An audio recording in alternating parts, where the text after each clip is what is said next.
اگر کوئی نان مسلم یہ کہہ دے، ویسے نان مسلم آپ نے لکھا بہت اچھا ہے، یہ نان لگتا ہے، یہ کہہ دے کہ وہ اپنے مذہبی عقیدے سے مطمئن ہے، تو ایسی صورت میں آپ کی کیا رائے ہے؟ گزارش یہ کہ اس کو ہم کہیں گے کہ آپ کو مبارک ہو، لیکن ان سے کچھ سوالات کریں گے.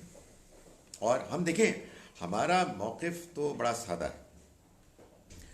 نان مسلم دو طرح کے ہو سکتے ہیں. ایک وہ ہیں کہ جو نبی اکرم صلی اللہ علیہ وسلم کو اللہ کا پیغمبر نہیں مانتے، تو ہم ان کو نبی صلی اللہ علیہ وسلم کی دعوت دیں گے. ظاہر ہے، تو یعنی سچی بات یہ ہے کہ میں اس بات کا پوری طرح سے قائل ہوں کہ اس دنیا کے ہر انسان کے پاس حضور کی دعوت پہنچنی چاہیے. ہمارا بس چلے تو ہمیں یہ کرنا ہے.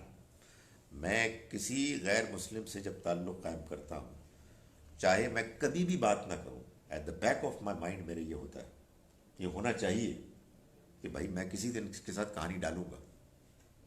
یہ کیسے ہو سکتا ہے یار؟ آپ نہ کریں یار. بات یہ ہے کہ آپ کے پاس اللہ کا پیغام ہے، اللہ کا آخری پیغام آپ کے پاس ہے، تو اس بات کو، اس پیغام کو ہر ایک کے پاس پہنچنا ہے. اس کے بغیر تو آدمی کو چین نہیں آنا چاہیے.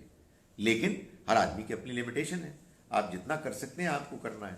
تو ہم ان کو تو دعوت دیں گے، ظاہر ہے وہ سوال اٹھائیں گے، وہ کوئی اعتراض کریں گے، ہم جواب دیں گے. لیکن اس سے پہلے آپ کو اس پیغام کو سمجھنا ہوگا. جب آپ کسی کو دعوت دیتے ہیں نا، تو اس کا فائدہ کسی دوسرے کو پہنچتا ہے یا نہیں پہنچتا؟ آپ کو پہنچتا ہے. آپ پیغام کو سمجھنے والے بن جاتے ہیں.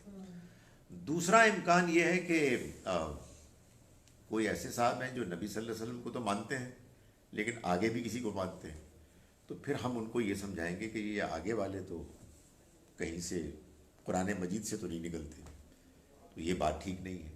مگر ہر دو صورت میں ہمارے پاس اس کے سوا کوئی چارہ نہیں ہے کہ ہم نرمی کے ساتھ، حکمت کے ساتھ، دلائل کے ساتھ اپنے دین کی بات پیش کریں. تو اگر کوئی اپنے دین پر مطمئن ہے تو آپ کہیں بہت اچھی بات ہے. آؤ میں یہ بتاؤں آپ کو کہ جو دین آپ مان رہے ہیں، اسی اللہ نے جس اللہ کے دین کو آپ دین سمجھ کر مطمئن ہیں، ایک اور پیغام بھی پیش کیا ہے. تو یہ بھلا کیسے ہو سکتا ہے کہ آپ اس کے پچھلے ایڈیشن کو تو مان رہے ہیں اور اس کے لیٹسٹ ایڈیشن کو نہیں مان رہے ہیں؟ تو آپ سمجھائیں گے، آپ دعوت دیں گے. باقی اگر وہ مطمئن ہے اور آپ کی بات نہیں سن رہا، آپ کا کام ہو گیا، آپ نے اپنی ذمہ داری پوری کر لی.